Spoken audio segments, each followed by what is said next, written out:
Hey class, welcome back. In this lesson we're going to be continuing with Bergson's Time and Free Will, looking now at moral sentiments. The moral sentiment that he analyzes is pity, and this analysis is extremely short and does not give a lot of depth, so hopefully I can add a little bit to that to help draw out exactly what he's getting at. He's actually drawing here from Spinoza's Ethics, and it's a part that we didn't really talk about much. He has this chapter on the affects, the moral, ethical affects, which affect means, again, kind of emotion. And one of the important moral affects is pity. So pity is where we feel bad for someone else, basically. So that's going to be a foundational emotional state for understanding morality. And Bergson here, again, his purpose is to show that emotions and sentiments are not something that is translatable into quantities, but something that is in reality must be felt and is qualitative and is a qualitative evolution or progression. Similar to the difference between music and notation, the musical notation. The musical notation helps us in some way to communicate music, but it's not the reality of music. And in the same way, moral feelings, the intensity of the moral feeling is going to be something that we feel. It's not going to be something that we can just put into a number and say that we know what that thing is. So, pity. What is pity? Pity is putting ourselves in the place of others mentally in suffering their pain, right? So, you see someone and you pity them because you feel their pain. You suffer their pain. He says, if it were nothing more, it would inspire us with the idea of avoiding the wretched rather than helping them. So he says, and this is very close to what Spinoza says, anything that makes us feel sad, we avoid. We avoid things that are painful and make us sad. So if pity was nothing other than feeling someone else's pain, we would immediately just hide from that or block it out of our minds. But that's not what pity is. Pity is not feeling someone else's pain and then blocking it out and ignoring it. That's not the moral sentiment of pity, right? He says, for pain is naturally abhorrent to us. We, horare, means to shudder. It means a kind of repugnance. It means to be, avoiding something. So, pity cannot be this just natural abhorrence to pain. He says this feeling of horror may indeed be the root of pity, but a new element soon comes in, the need of helping our fellow man and of alleviating their suffering. So at first we actually might feel this desire to completely avoid thinking about their pain. We see them in pain and we desire to not feel the pain that they feel. But that can't be all. This feeling might be the beginning of it, the first stage, but then a new element comes in. The need to help them, to alleviate their suffering. And then he brings in this account of La Rochefoucauld, who is a French moral philosopher, who's very cynical and basically thinks that human nature is inherently selfish and that virtue doesn't even really exist because people are just looking for gains. So he says that all that pity is a kind of calculation for future gains. He says, perhaps a dread of some future evil to ourselves does not hold place in our compassion for other people's evil. We see them suffering, and instead of desiring to alleviate their suffering, this cynical view would say that all we really have is a desire to help them because maybe in the future they'll help us. And Bergson says, okay, maybe that's the case with some lower forms of pity, but those are merely lower forms of pity. They're not the real true meaning of pity. That is the real moral sentiment of pity. He says true pity consists not so much in fearing suffering as desiring it. And this is actually a really genius insight into pity. We, of course, avoid pain and avoid feeling the pain of others because we naturally avoid pain. But then all of a sudden we desire to feel their pain. And that is linked to, compassion for them. We desire to feel their pain because we identify that they are human and that their suffering is significant. So we desire to feel their suffering because we desire to sympathize with them. We desire to connect with them. He says, yet we form in spite of ourselves. The desire is faint and we hardly wish to see it realized. So we hardly wish to actually take on their suffering by placing ourselves in their life. You see someone suffering and you don't necessarily desire to be that person. Although we do desire to sympathize with it. He says, yet we form in spite of ourselves as if nature were committing some great injustice and it were necessary to get rid of all suspicion of complicity. So we see that this person is suffering for some causally determinate reason, that because of nature, this person is suffering. And it is by the very construction of nature, this is something we saw with Spinoza, right? It's because of the way things are that they feel sad. They feel sad because of determinate physical properties of reality. And rather than think, oh, this person is just sad because of necessity, we would be feeling a kind of complicity with nature. We would passively accepting the way things are and saying, oh, well, this person is sad just because there are natural laws which led to that reality. So we feel in ourselves a repugnance to siding with necessity. We feel that we must alleviate this person's suffering, and in order to alleviate their suffering, we must conspire against nature. We must go against the necessity of whatever has led to this reality. So he says the essence of pity is thus a need of self-abasement, humility. We feel the need of humility. It's an aspiration downwards. We aspire downwards. We aspire to humiliate ourselves, to lessen our vision of ourselves. He says the painful aspiration, nevertheless, has a charm about it because it raises us in our own estimation, our own self-esteem. And it makes us feel superior to sensuous goods, from which our thought is temporarily detached. So when we feel the need to help someone, when we feel a kind of self-esteem, there's this charm of feeling our own power, our ability to help someone, our ability to not be distracted by any other things, and to care about them. So instead of caring about this person, we could push it away and not care about the feeling of pain that it gives us and go on with our life and try and, fill that void with sensuous goods. But what this feeling of humility and this desire to sympathize with the person shows is that there is a kind of esteem, or it raises us and it makes us feel our own freedom, our own ability to not be distracted by sensuous goods.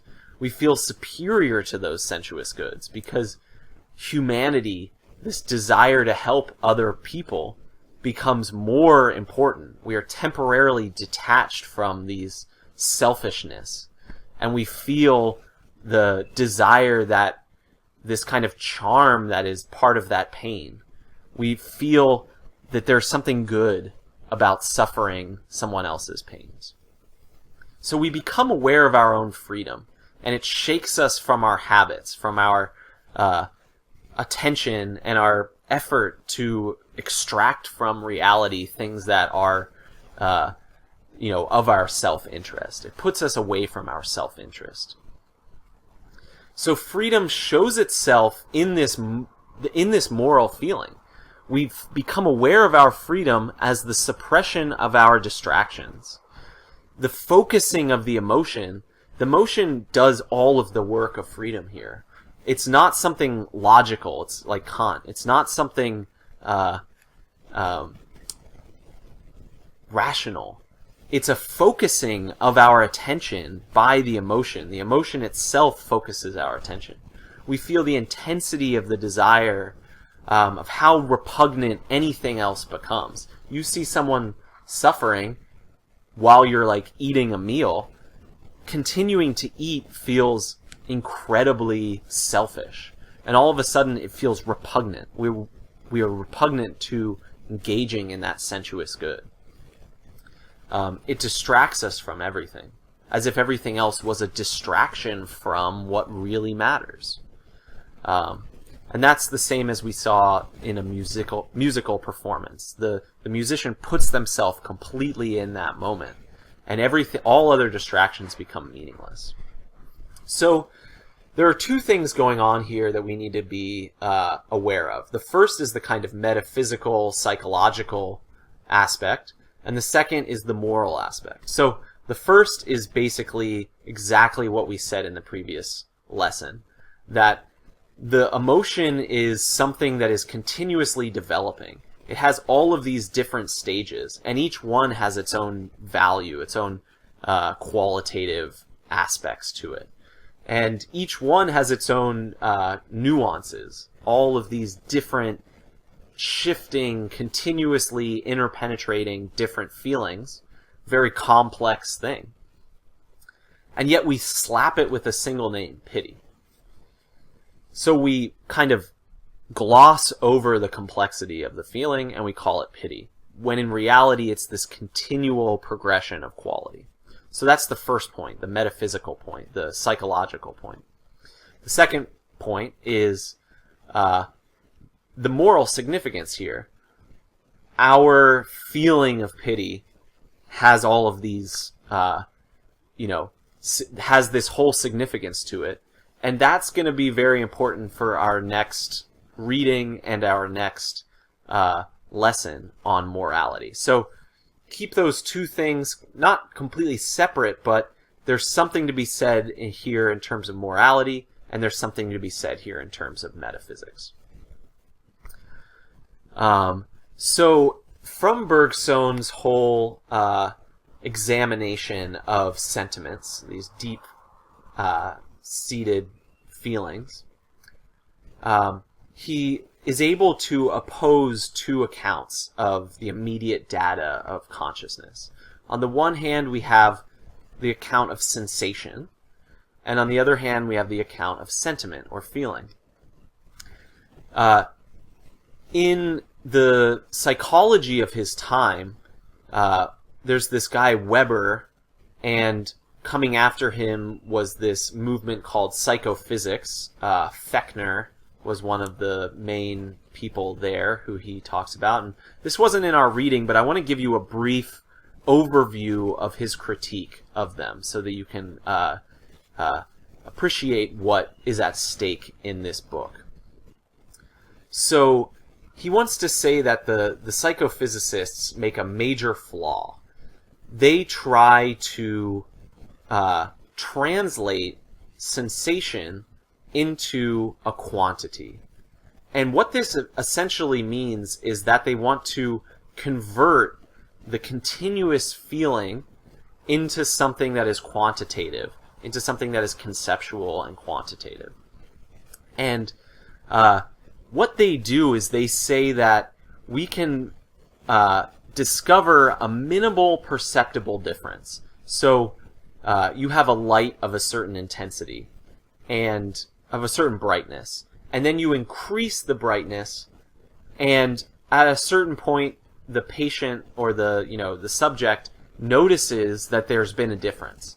And so that minimal noticeable difference is then linked to the change in the external stimuli, the increase of light.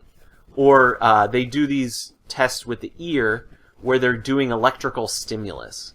And so at a certain point, the subject says, I hear a difference. It got louder, it got quieter, whatever the difference is. And then they mark that down as a minimal sensible difference. And that minimal sensible difference is directly linked to a change in an external stimuli, whether it's a current of electricity or a brightness of a light or the volume of a sound or whatever it is. And so what they extract is this minimal sensible difference, understood as a differential. And a differential is a minimal change in a curve. So I have this diagram up here. You have the integral, which is the complete curve, and then the differential is the change in movement, and from that you get a derivative, and the derivative is this tangent. The tangent touches one point on the curve, and it is something completely different than the curve. So it translates the curve into a straight line. So no part of a curve is a straight line. Every part of a curve is a continuous fluctuation of the change. The differential is the minimal curving, but the derivative is a tangent. It's something completely different. And this is really what the psychophysicists are doing. They are going from a curve to a tangent, something completely different. And what the tangents are indicate is that we go from qualitative heterogeneity, differences in quality. When someone whispers, there's a qualitative reality to that. And when someone talks really loud, there's a qualitative reality to that. And when we try to reduce those differences to a quantity, what we say is that a minimal perceptible difference in whispering is identical to a minimal difference of sensation in yelling. We completely remove any qualitative heterogeneity from them. And what is sensation? What is our sensible experience, if not something that is qualitatively heterogeneous? It's completely defined by qualitative heterogeneity. And yet the psychophysicists reduce all qualitative heterogeneity down to a conceptual identity. So all sensations are going to be the same as each other, insofar as they are just a minimal perceptible difference linked to a stimulus.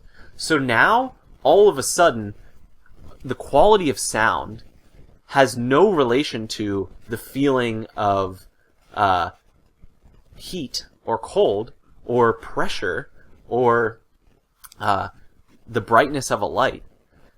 They're completely different things. They have completely different sense organs, and they mean different things for us in our movement in the world, and yet all of a sudden, they are treated as completely identical, as minimal sensible differences.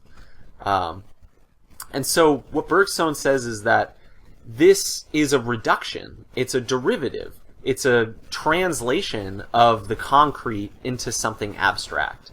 And then what the psychophysicists do is they try and say that these derivatives, these reproductions, these translations, are the foundational elements, the immediately given reality of experience. And Bergson says these are not the immediately given realities of experience. They're derivatives. They're something secondary. They're translations of experience.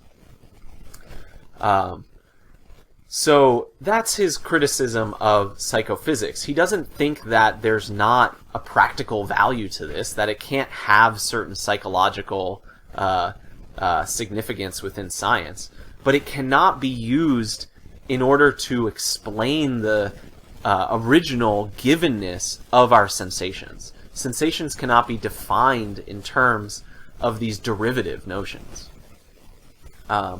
Pure feeling is qualitative multiplicity. It's a continuity in time.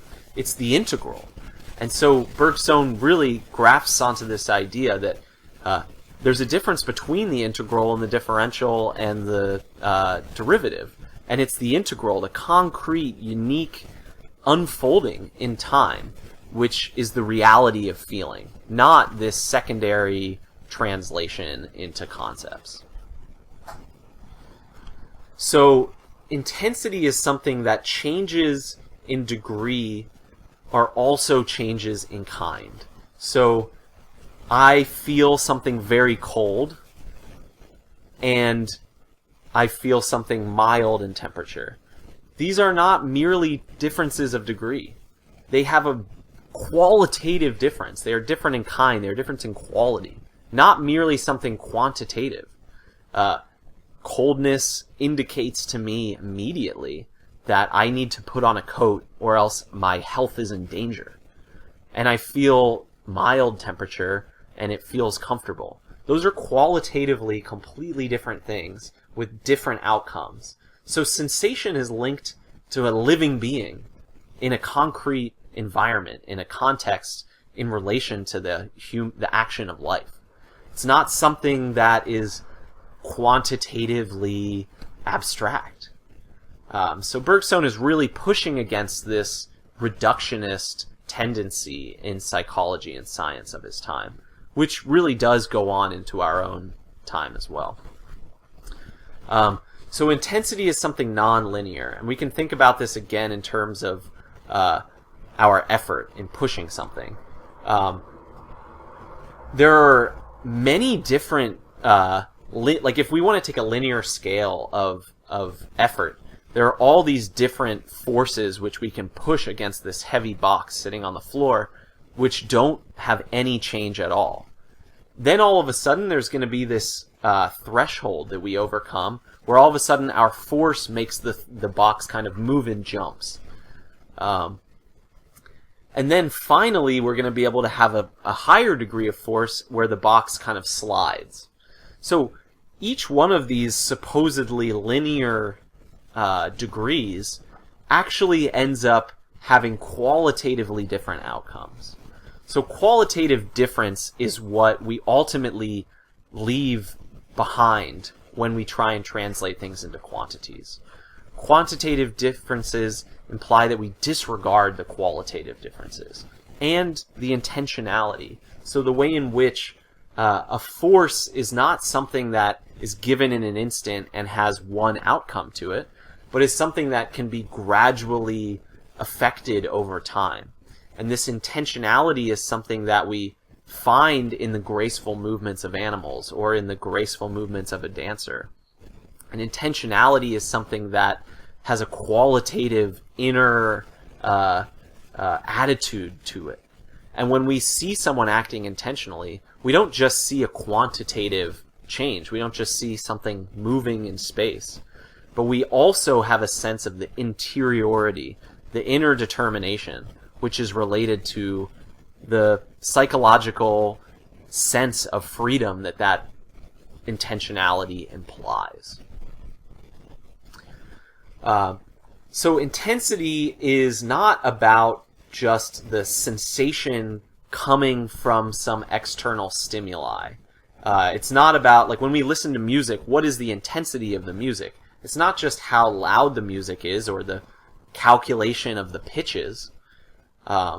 Music is not something that we hear in terms of just brute stimuli. Rather, the feeling of music, the intensity of that feeling, has more to do with the intensity of our inner state, of how strongly it takes our attention, how much attention we give to it, how suggestive it is, how hypnotizing it is, how much we suppress any distractions. Nothing else matters when we're really engrossed in the music. That's what intensity is. It's how engrossed we become and how much of our past is being funneled into our present. So Bergson identifies in Time and Free Will an essential problem of language. Language is something that substitutes, it imitates, and it translates. We use pre-existing frames in order to grasp something completely novel. So we have these deep feelings. So an art critic, for instance, we experience this piece of music that's completely new and that gives us this feeling that we've never had before. Language comes along and it tries to substitute that feeling. It tries to imitate that feeling or translate that feeling. So we go from the immediate absolute reality to a external relative reality that approximates the real. This is something that I think we can reflect on, each of us, in this idea of naming an emotion. People talk about this a lot now. Name an emotion in order to be able to get over it, in order to be able to learn from it. So if something makes you uncomfortable, or if something is frustrating to you, name that emotion and describe it, and you'll be able to relate to it in a new way. It's a very practical way of relating to our emotions. It's a way of transforming them. You name it, and it always feels different. It always evolves. So words have a way of changing our feelings, a way of altering them. And this can be practical, this can be good, but it also hides from us the reality of those emotions. What is at stake in those emotions? What is actually going on? What are those qualitative nuances in those emotions? Words are generalizations. They speak of things as if they were general, when they're actually completely unique. So every moment of psychological life is utterly unique. I can say, or I can clap my hands, and now I clap my hands again, and now I clap my hands again, and now I clap my hands again. And those are similar. Each one of those is similar, no doubt. But the very fact that they come one after another means that they're different. The irreversible progress of your psychological life means that no two moments can ever be the same, that every moment of your psychological life is different. How can language ever grasp that? How can it ever really instill the differences there? It absolutely cannot. And there's another problem with language. And this is really, I think, something that we can all immediately grasp. The greater precision in skill and action. So imagine maybe golfing or playing piano or something like that. The more precise that action becomes, the more skillful it is, the more repugnant it is to being expressed in words, the harder it is to being able to be described. You say you just gotta feel it. You just gotta do it. You just gotta be in it. You have to know, it has to be muscle memory, right? It has to just be something that you do. You can't explain it. You can't put it into words. So skillful action is very similar in that sense to these deep emotional states, or the diversity of all of our moments of life. They're repugnant to being expressed in words. So the way that language works is it works on the basis of the retrograde motion of the intellect. That's what Bergson calls it. And retrograde here means backward moving. So the intellect looks backwards, and it treats things as past, as no longer in the progress of passing. That's because language has to deal with things that are present to consciousness, things that are totalities, conceptually grasping all the components at once, synthesizing the manifold of differences into a sign, substituting the complexity for something simple. So we have to break with these habits, and this is the goal of Bergson's metaphysics. This doesn't mean just rehabituating ourselves. Like, this is what we saw Descartes doing, rehabituating himself to a new rational approach.